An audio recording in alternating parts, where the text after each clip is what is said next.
Hello everyone and welcome back. Today we've got the Siege of Boralus boss guide here. Now the first boss for this dungeon is going to change names whether you are Alliance or Horde, but all of the mechanics are very similar, so let's just go over the mechanics.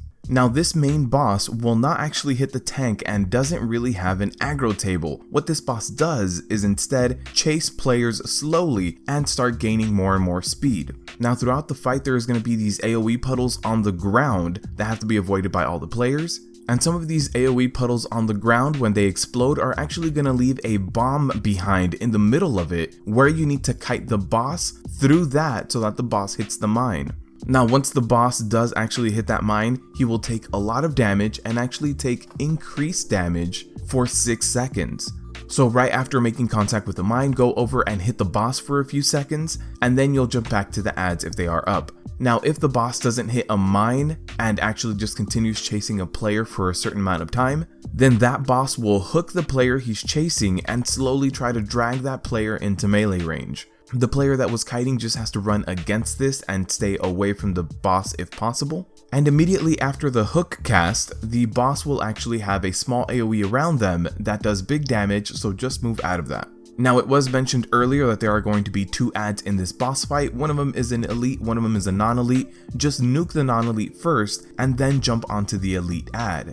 The elite add, the Vanguard, has a frontal line ability called Heavy Slash. After this ability is cast, in front of the add a frontal line will go out that will do big damage and stun anyone caught in it. So as a tank, just make sure you aim this guy away from everyone else. And during the cast time, even as a tank, you can sidestep it, so nobody should be getting hit by the Heavy Slash cast. And after you run the boss through enough bombs, he should go down. Up next, we have Dread Captain Lockwood. Now Dread Captain Lockwood does have a frontal cleave ability called Clear the Deck. As soon as this cast starts going out, everyone including the tank can actually sidestep it, so no one should be getting hit by this. And this boss will continuously try to disengage from melee combat. Now if the boss has no one within melee range, he will be casting random dots on the group that do big damage, so just make sure that someone's hugging the boss at all times. And you can actually root and snare this boss for easier catch-up mechanics, so if you can, try to get those out on the boss. After a certain amount of time, the boss will jump onto the boat that's right next to him, and actually 3 adds will spawn out of the boat and jump to the middle of the platform here. There are 2 of these adds that you really need to look out for. The first is the Deckhands. They have a frontal cleave ability that is unavoidable, so just make sure that no one stacks on the tank. And the most important add here is the Cannoneer. He will be casting Broadside, which is a big frontal cleave ability that you have to sidestep in order to not get hit by it. Now once the Cannoneer does go down, his cannon will drop down on the floor. Someone should pick up the cannon, aim it at the boss on the boat, and shoot in that direction. Now after you shoot the boss on the boat, you will go back to phase 1. Also during phase 2, you are going to have a lot of AoE puddles on the ground that you do have to avoid. They go out in 3 different sectors, so just make sure you find a clean area to step in. And after shooting that cannon, you will go back to phase 1, so just rinse and repeat until the boss goes down.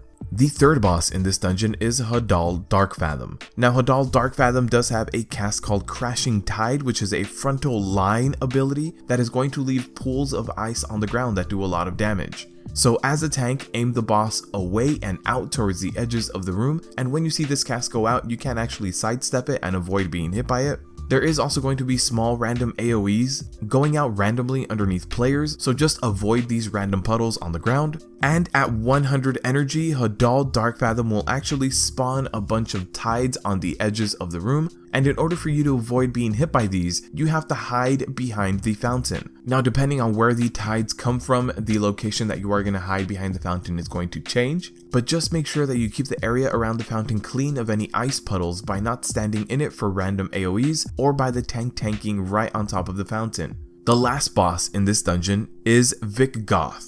Now Vicgoth is more about the adds that he summons rather than the boss itself, and you are going to have 2 types of adds in this boss fight. One of them is the Demolishing Terror and the other is the Gripping Terror. Now the Demolishing Terror has a lot less HP and has to be actively tanked at all times, so you should aim and take down the Demolishing Terror down first every single time that they do spawn up. So nuke the Demolishing Terror, and once that's down, jump over to the Gripping Terror. Once the Gripping Terror goes down, you are going to get an engineer that fixes the cannon in the middle of the area that you're in. However, the Demolishing Terrors will keep respawning, so as they respawn, your tank should run over, pick them up, and everyone should switch and nuke down the Demolishing Terror in the meantime. The Demolishing Terror also does a cast called Slam, which is going to aim at the tank. This is completely avoidable once the cast goes out, so as soon as the tank sees the cast happening, everyone should sidestep and avoid being hit by that slam. Now once you do get the Gripping Terror down and the engineer goes over to the cannon and repairs it, someone needs to jump into the cannon, aim at the boss, and use their action ability to shoot the boss. Once they shoot the boss, they should get out of the cannon and run away because there is a small AoE explosion happening around there. After you shoot the boss with the cannon, you should rotate left and go to the next area with the next cannon in order to get that engineer out and shoot the boss. This boss fight does have 3 different platforms that you do have to go to, and you should avoid being in the water as much as possible. The only other things that are consistent through this boss fight is that there is going to be AoE on the ground that you have to avoid standing in.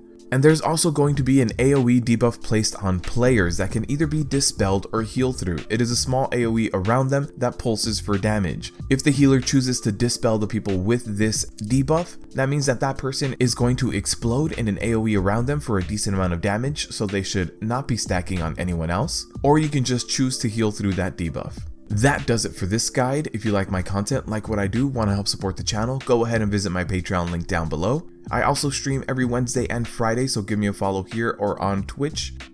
Thank you guys for watching, and as always, good luck out there.